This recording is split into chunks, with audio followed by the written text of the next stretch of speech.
So this is the video that you have been waiting for. This is part 2 of the video that was released on Sunday. That's last Sunday, when we answered your questions, or actually when we responded to your comments. So these are your questions. You're definitely not going to want to miss the answers. And we've got a special surprise for you at the very end. So stick around because we're going to be starting right now.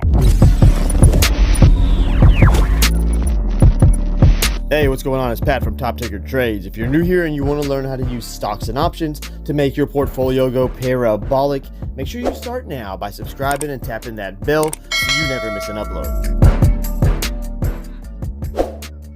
What is going on, ladies and gentlemen? Welcome back to the channel. Welcome back to part number 2 of our very own MVIS special that we're doing just for you guys. You're welcome.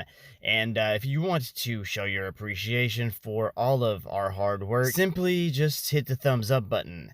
And if you haven't joined our wonderful family yet, make sure you hit that subscribe button as well and tap that bell so you don't miss the many videos just like this one that are going to be coming very soon. And now, without any further ado, let's get back to where we stopped last time. Here's one. It says, you may want to review some material about this company to better formulate your research. Stocks can get quite volatile near a buyout. Sorry if you bought high and sold low. So, Chris, I'm going to take a moment right here to say this, okay? I've been around for a while, okay? I've traded this company. I've never just held on to it. I never considered myself to be an investor into Microvision. But I will play this thing on momentum. And, you know, I'm not sorry that I sold when I sold. I'm not sorry that I traded it and didn't hang on to it, because that's just not my cup of tea. But people either don't understand that, or they just seem to hate because my videos tend to present the company in a bearish fashion. So let me say this. I've been around to see that Microsoft was supposed to acquire this company a while ago. More than once, okay? Never seen that happen. I've seen Microsoft denying that, and people will sit there and say, well, you know, it's because of the non-disclosure agreement. Okay. Then, you know, I've heard rumors of Apple. You know, people, when Microsoft finally, when it got to the point that you just couldn't deny the fact that, okay, Microsoft will not buy these guys, then, or at that time at least, because these rumors resurface, you know, often. But at that time, it turned into, oh, well, Apple's probably going to want this company, and they're going to get it, and, oh, Microsoft better buy. They're going to change their mind, or they're going to miss out, and Apple's going to get them. Then it turned into some defensive companies that were going to acquire them for sure. Then I've even heard the rumor of Tesla. This is nothing new. This has been going on for quite some time. Summit got called out, or during the last earnings call, he got called out for doing a share offering. Chris, do you want to go into that a little bit more? I think you know what I'm talking about. Well, yeah. He asked him in the meeting, one of the analysts, I think it was Kevin Deedy that asked him. And just to put this in perspective, we have a 30-year-old company, and it's only 2 people that cover them. But, so Kevin Deedy, well, 2 people that was on the call. Kevin said, well, this stock went up, and you guys, you know, closed the deal in, like, record fashion. What do you thought it was coming down? You thought maybe it was mispriced? You know, give us a little bit more color on that. Both of these guys just sit here and say, well, we kind of needed to get some liquidity and solidify the balance sheet and to move forward. And it was no big deal. We have a lot of firms that close deals in 2 days, so it's no big deal. And he's like, okay, right, okay, next question. But that's code for... Again, I'll use a housing analogy. I don't know where you guys stay, you know, but let's just say you bought a house and it was $50,000, and someone said today only we'll give you $200,000 for it.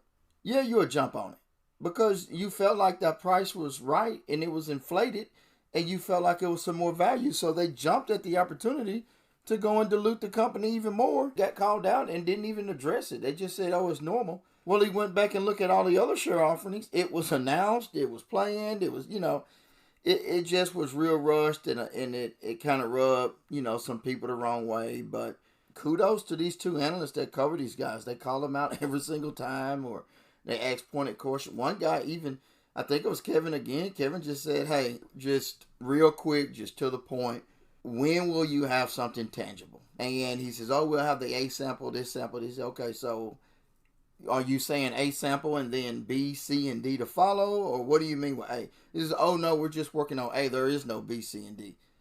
So why are you calling it A sample? Because, I mean, just call it D sample. You know what I mean? So he is solidifying and making him clear up all of this misleading, vague information. And I don't think he mean to do it.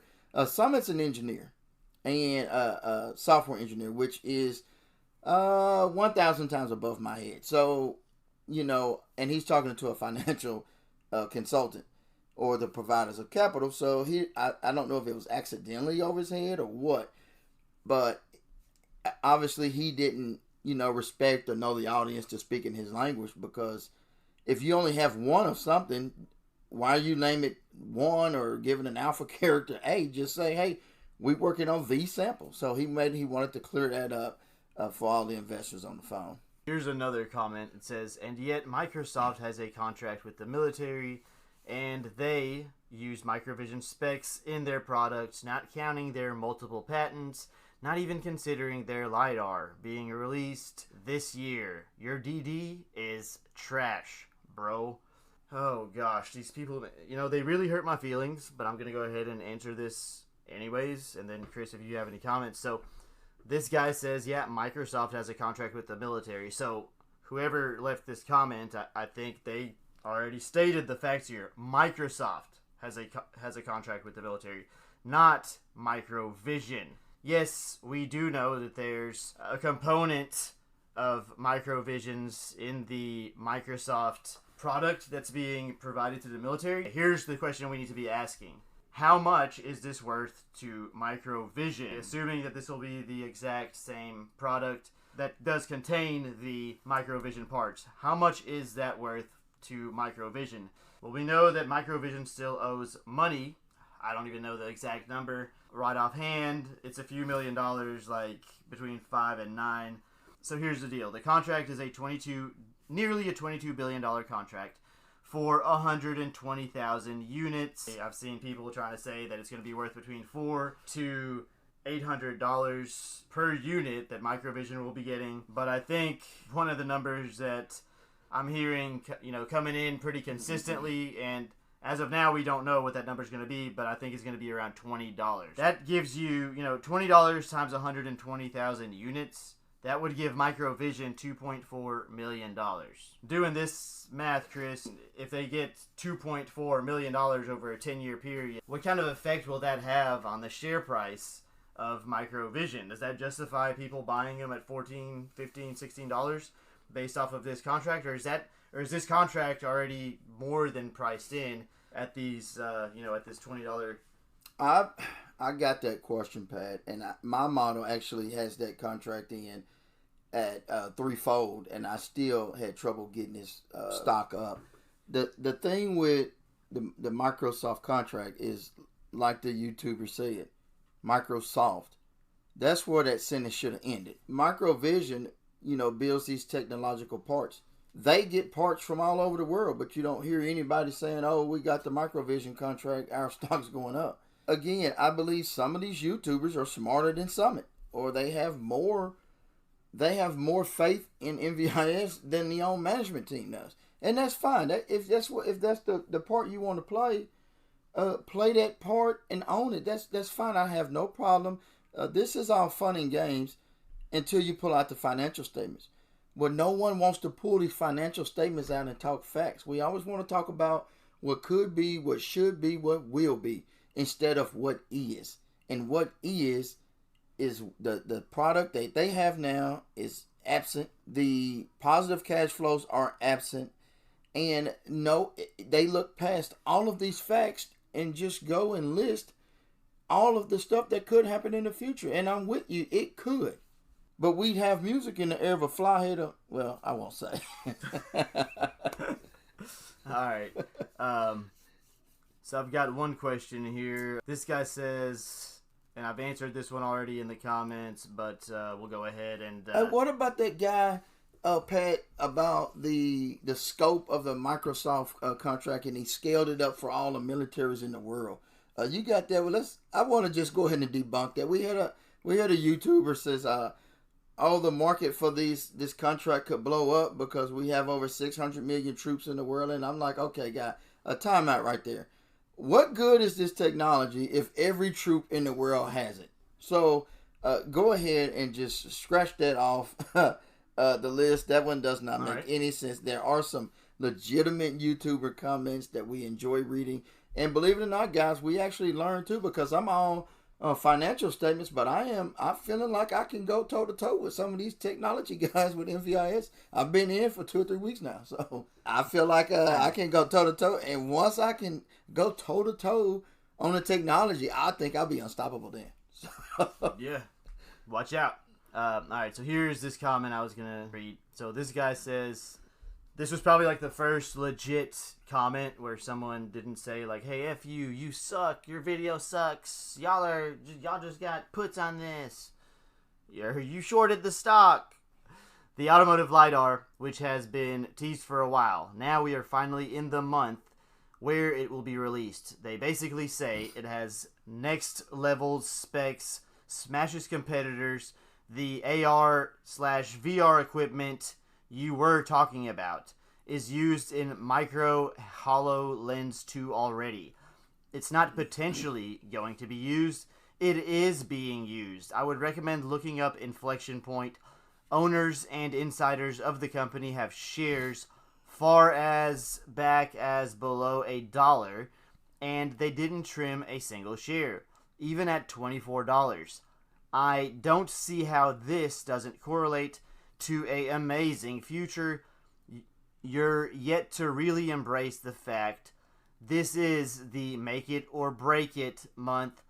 If you see MVIS at $30 to $40 end of month because of the April automotive LiDAR, well, you missed out because you have a bearish bias. I feel like you might have gotten the SHIT end of a bear stick on this stock. Laugh out loud, at least sounds like it.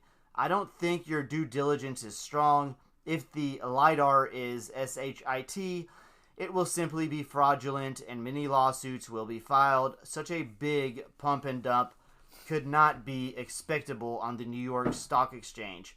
It just doesn't add up. I really don't think your points are strong. What about the massive Army deal we got today? Many more to come. I just don't think your due diligence is strong at all. You're just looking at the financial inflection point. Anyways, I appreciate you giving your honest opinion. Nonetheless, fair play for speaking the truth. So, and as you guys see, a lot of the stuff we've already covered is going to keep coming up in some of these comments. We've been down this road, but I'll mention it again. These guys have more hope in what could happen and no hope in what is already in front of their face. MVIS, they are at a crossroads. I mentioned this in part 1 of Bulls or BS. They are at a crossroads. This is the month, but this has been 360 months. Again, the LiDAR system they have, even if it blows people away, if they don't get acquired, what good is it? What, does anybody drive a MVIS vehicle? Like, I know NIO does their own technology, so, and Elon Musk is totally against it. So what vehicles are they going to put this on?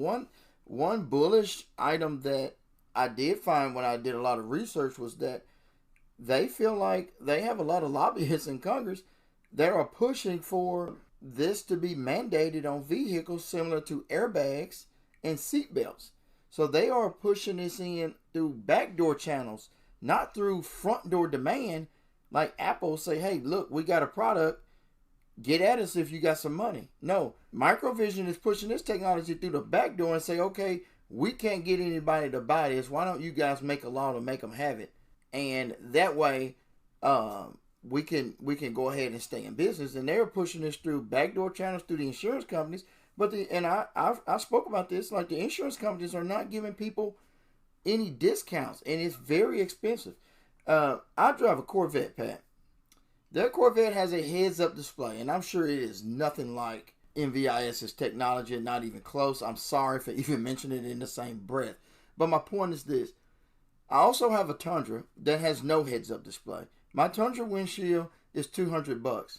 That Corvette windshield with the heads-up display is $1,800. Dang.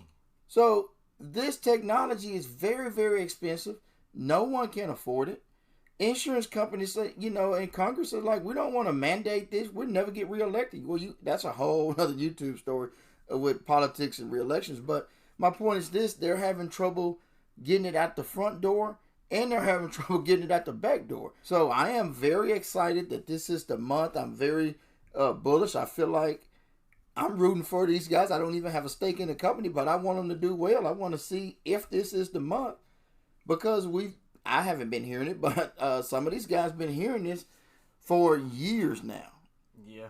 Years. I asked a woman on a date, and she told me no a couple times. I'm gone. I won't stick around 30 years to say, hey, is this the month we going out? Well, one day, Chris, if you're persistent and you just keep going at it, one day, Chris, she may say yes. Right, and there's no one.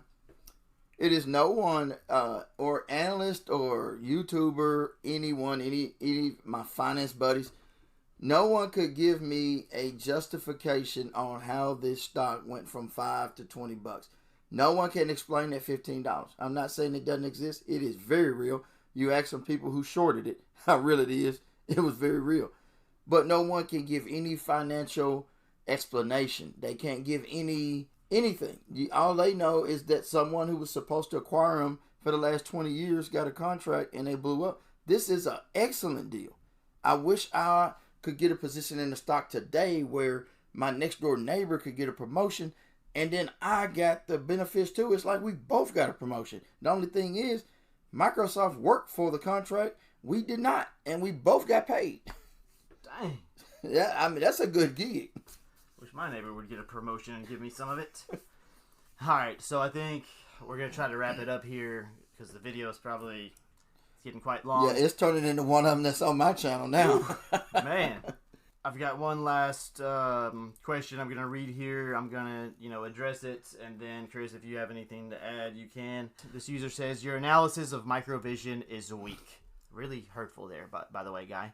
As there was zero mention of the future $40 to $80 billion auto LiDAR market opportunity that is up for grabs. Hence, the main reason why MVIS share price is where it currently is.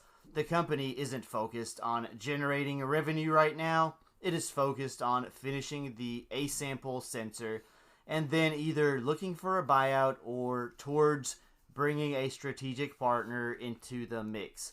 This is all obvious if you bothered listening to the past several earnings calls. It is also obvious by the strategic moves they have been making on their board of directors. This isn't about the current financials. This is about the future opportunities they are positioning themselves for within the automotive LiDAR market. Anyhow, thank you for your question. So the TAM that you're referencing here actually comes from SEC filings data, which is based on projections that are offered by 5 companies that were most recently involved in SPAC mergers.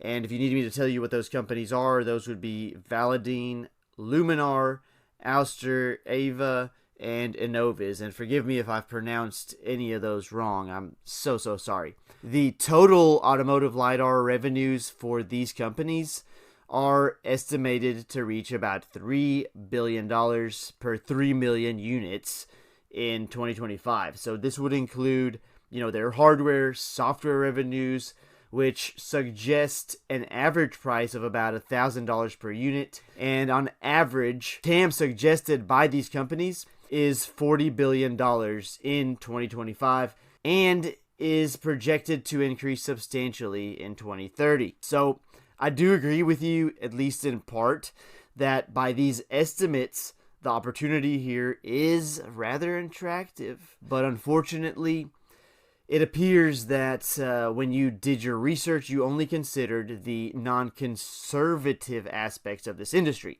So unfortunately, the more conservative estimates and averaging views from multiple proprietary financial analyst reports would suggest that a $10.6 billion LiDAR TAM in 2025 is more appropriate here.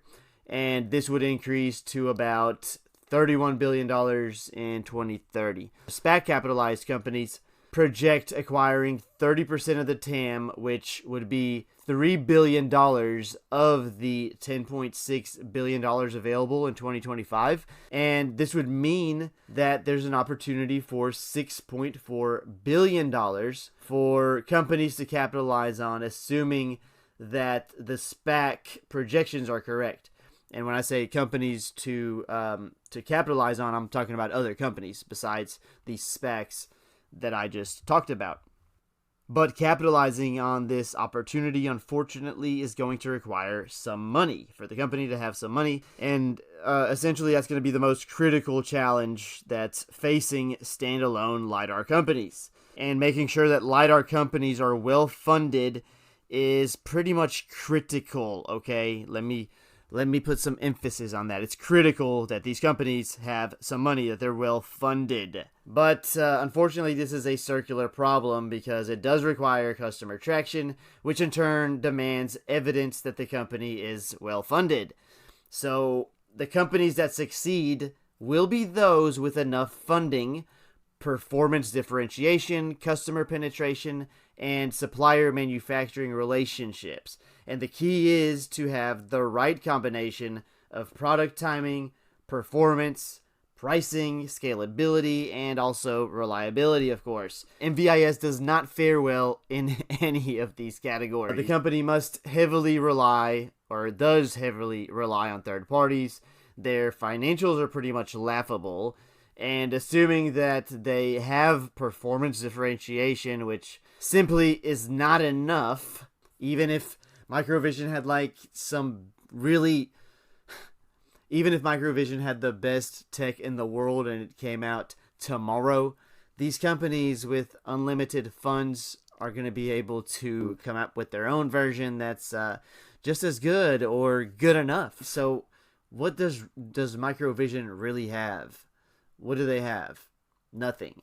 They need an acquisition in order to survive. They need that miracle. People are under the impression that Microsoft or whatever other company is going to acquire Microvision. If you think about this logically, if you look at history, okay, and I know some of you have left in the comments, well, history is not a guarantee of what's going to happen in the future. No, it's not, but history tends to repeat itself. Okay, so if history repeats itself, what do you think will happen here? They're priced for perfection. I've said this a dozen times. You guys are probably tired of me saying it, but it's all about the redundancy here, because if I say it enough, maybe it'll begin to sink in. So you need more than just good tech. They've got huge competitors. This is a space where innovation takes place rapidly. And we haven't even begun talking about competitors yet. That deserves its own video. I'm going to have to do one because I think after you see my video on competitors, then maybe this will sink in a little bit more, okay? A lot of you maybe have, the ones that do call themselves having done the DD here. Let's say you read the 10K. Well, you read crap that came from the company and directly from the company's mouth. Now, a lot of it is going to be facts. Some of it is going to be based on good faith, what the company thinks. So I get this excuse a lot. Well, the CEO is so confident in this technology, so it must be great. Oh, well, they'd be sued if this LiDAR or this tech that comes out isn't what they say it is. I don't know if you understand the law and how it applies here. You may believe that, Microvision would get sued if this tech isn't everything that they said it was going to be. Note, okay, in their investor presentation, they say things such as, we believe, I believe. They gave you a disclaimer for a reason. You can make the argument, well, every company puts that in their investor presentations or any presentations, earning calls, whatever. Yes, they do, but not every company is broke after 30 years and doesn't have anything to show for it. This one is. You're essentially buying a penny stock at whatever, $12, $13 today. Yeah, maybe I'd buy it at $2 if it still had all this hype around it. If you guys are still supporting it when it hits $2, oh yeah, heck yeah, man, I'll buy it. Well, Pat, I guess that concludes our Sunday visit. I thank you for having me on to kind of speak about MVIS. I got a lot of heat. You got a lot of heat as well about our position as being bullish or bearish. And since when did it become a bearish point of view to repeat and speak about and research exactly what management is trying to tell you, the shareholder, that you won't listen to? It's like, oh, it's too bad to be true. But when someone says, hey, you may value this much or weigh this much on it, but you know who does it? The people who work there. So those are the people you need to listen to. Not me, not these other YouTubers, not anyone. Listen to the people who work at the company. Because when the stock made it to $14 or $15 a share, they ran out and issued more shares against that share price. Yeah. Because you don't do that if you feel like your stock is undervalued. If you feel like it's 30 or 40, you repurchase stock. Yeah. No, you don't issue more. I mean, these guys, it's laughable that we get a lot of heat. It's a lot of YouTubers, and your comment has some valid points. I think we touched on a lot today. Mm-hmm. A lot of them were right. But, and brought up points I really didn't consider, but we were able to learn and move on. But to come in and leave a comment about a position that you feel strongly about that management doesn't, it's just laughable. And you know, you need to really analyze and maybe get a financial manager to take care of your position for you, because if you don't want to listen to what the management is telling you, you know, I'm not sure who you are subscribed to listening to, but you might want to listen to what Summit has to say. But listen to him first. And I remember, didn't you make a video and clipped out all the dead spots where it'd be easier for him to just listen to? I did make that for you guys. Yeah, so, pop it in on the way home and listen to what he's saying. And then maybe you can come and join us and defend comments next week. Yeah. Hey, listen, we are going to be back next week. What we talk about is up to you. Let us know. Anything that you want us to look into, go into details further, leave it in the comments below, please. There's a lot of stuff that we didn't get into today because of time constraints. But Chris did put those 2 videos out. I think it basically covers anything and everything that you will need to know about Microvision to this point. Be sure to check those out. Let us know what you think about those in the comments. Make sure you sub to Chris. We should ask them who they want us to analyze next. What's that company you always try to get me to look at? BNGO? BNGO? Okay, and who else? Or? Oh, man, we have so many of them. Well, let them decide. Because it's fun talking to these guys. They should vote on... Yeah, let these guys vote and say, hey, we're saying all this. And the beauty of it is, Pat, I don't know anything about it. I won't have a position in the company. I can go in unbiased and go through all their financials, and we can come back and talk about it, and then I can see where they are. So make sure you let them know. Do not state their position, bull or bear. And we can come and speak. We don't know. We're not trying to cater anybody. We're not trying to do a subscription run-up with fake news. We're just going to talk candidly about, you know, their favorite stock and what do you guys think? I'm thinking about getting in the position. And I could go through no pressures, kind of like I did in MVIS, and you speak differently when you don't have anything at stake. You can listen to a lot of YouTubers where people talk, and you can about tell where their position is and what they're trying to cover. But you can listen to bulls or BS, and you can tell I don't really care either way. And I don't either, but a lot of people think that I do. Yeah, I just want to clarify that for anybody listening that thinks that I have a position either way. I don't. Long or short, I don't have a position, but... Anyhow, guys, remember to let us know in the comments if there is another stock you want us to do DD on. So far, based on comments on my last video, there have been people asking for NNDM, which is a one that we can analyze. It's one of the Cathy Wood stocks. Which one is it? NNDM. They're a 3D metal printing company. So we'll cut it off on Sunday, next Sunday. Because I don't know what these guys used to, Pat, but you know how I get down. Right. We're going to put a model on your page. Okay, that's fine. fine. Have you ever had a financial model on your page, Pat? I have not. It's about to go down. I can't wait. Oh, man. Okay. All right, we'll do that then. It's a date. We'll cut it off by next Sunday, and we'll kind of, I guess, each Sunday give them an opportunity to anything they want us to look into. Once these models are put together, it doesn't take much effort. Right, they're just on cruise control after that. It can adjust. What video did I release? A lot of my videos have models in them, and a lot of subscribers that you have in the ticker family kind of go over there. They can kind of fast forward. The beauty about my channel is not even monetized, so you don't have any commercials. You can fast forward straight to the model. So you can get in there and check it out and know kind of what you expect to get when we put it on one of your pages. Cool. Yeah. I think they're going to love that, Chris. All right, ticker family, I'm out. I'll see you guys later. It's good to be with you. While I have you here, I wanted to quickly tell you about the brand new First Trade app, available for mobile or PC. The platform will give you access to powerful and easy to use tools and allows you to trade with less restrictions, zero commissions, zero fees, and you can use the first link in the description below to download a free stock today without having to deposit any money. This will greatly help out the channel and is always appreciated. And now back to your regularly scheduled programming. Congrats, ladies and gentlemen, you've made it to the end of the video. If you like what you watched, make sure you subscribe because I put out videos just like this one every single day. And please do me a favor and smash that like button if I helped you in any way, because it really goes a long way in helping the channel out and keeps me motivated to make videos every single day. Now, there's a lot of work involved, a lot of research, and a lot of time and effort into editing and putting these out daily for you guys. You can subscribe from your screen right now, or if you want to watch one of my other videos, I'm sure YouTube has some good content picked out for you on the left-hand side of your screen now. Thanks for sticking it out with me till the end, and I will see you guys in the next video.